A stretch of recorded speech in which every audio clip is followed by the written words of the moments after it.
So I'm doing a test. I'm going to keep this simple. I'm going to keep it short.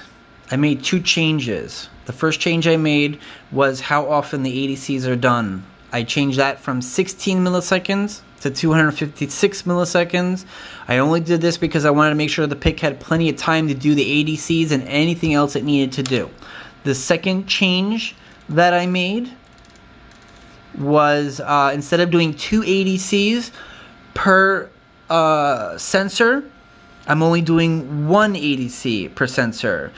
Before I was doing an ADC with the transmit diode off and one ADC with the transmit diode on, subtracting one from the other. I'm only doing an ADC with the transmit diode on for every sensor. I'm just trying to keep it simple just to see if that's even working. So with that said, I'll show you exactly what this circuit is doing right now. So the camera actually might affect the actual sensors because there is an IR sensor in the camera. It doesn't look like it's doing anything right now, but you could see that all the transmit diodes are on and they are flickering. The refresh rate of the camera might affect what you see, but they're flickering for me. The first thing that I noticed was when let me turn the lights off here. Okay, you could see all these sensors are on, and that doesn't surprise me because even though there's nothing above this circuit right now, there's always going to be a little bit of voltage across the receivers because of whatever ambient light is there. There's always a binary number that's going to be generated. The reason I was doing two ADCs is because I wanted to subtract that binary number with nothing above the circuit from the binary number generated when there is something above the circuit, so that when there's nothing above the circuit, that none of these blue lights should be on. But they're on now because, like I said, I'm only doing the one ADC with the transmit diode on. Now, the first thing that I noticed with this, besides the blue diodes being on, was that when I put my finger across one of these sensors, the sensors turn off. This is the opposite of what's supposed to happen. The sensors are supposed to be off and they're supposed to turn on when I put my finger or anything above them. But you can see that they're turning off, and you could actually see that they're fading, to an off state, which is exactly what it's supposed to do, but just the opposite. And this is actually working exactly the way I want it to.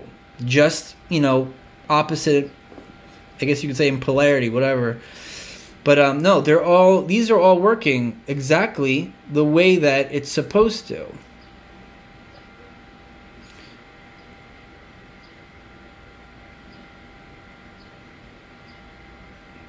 Beautiful. The second thing that I noticed was that some of these sensors are not working. And there's a pattern too. If you see here, when I put my finger over this sensor, nothing happens. If I put my finger across this sensor, nothing happens. If I put my finger across this sensor, nothing happens. Put my finger across this sensor, nothing happens, and you could see that diagonally these sensors do not work. And that's interesting because these sensors are connected directly to the analog to digital pins on the PIC. You can't see it because it's dark, but they're connected directly to the PIC. If I put a piece of paper over this circuit here, you'll see it very definitively.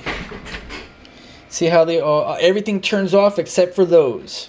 I pull the sheet of paper away and all the sensors turn back on. Paper over there, you can see how all the other ones start to dim out and they all turn off. That's exactly the way this is supposed to work, but like I said, it's doing it in the opposite fashion where they turn off instead of turning on. Now, the weird thing is I have to try to figure out is why these are staying on.